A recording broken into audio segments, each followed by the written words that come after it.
Hello everyone, this is Jason from China. Today I will share the polymerization process of nylon 6 and nylon 66. Enjoy sharing.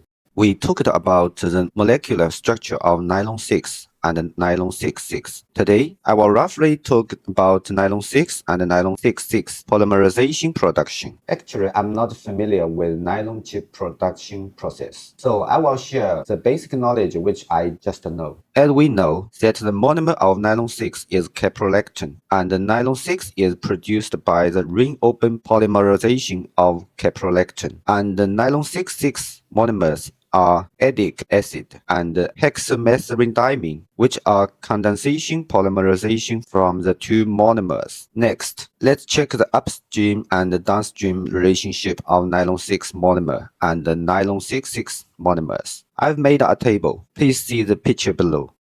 As we all know, benzene is the basic raw material of petrochemical industry. So the market price of petroleum will affect the market price of nylon to a certain extent. First, check below to know the polymerization production of nylon 6. There are basically three kinds of processes. Atmospheric continuous method, two-stage method, intermittent high-pressure method. The key to nylon 66 polymerization is actually the synthesis process of hexamethyldiamine, which is also the technical barrier of nylon 66 polymerization. At present, the international HMDA synthesis process have below.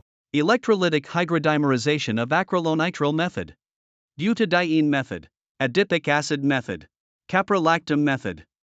That's all for today. Through the introduction of these four phases, the basic knowledge of nylon raw materials introduction is finished. Our modification factory is also based on different nylon structure and characters to choose suitable raw material for modification. So, as to meet the customer's product requirements, let's talk about modified nylon next time. This is Jason, a layman who studied nylon. Thank you. See you later.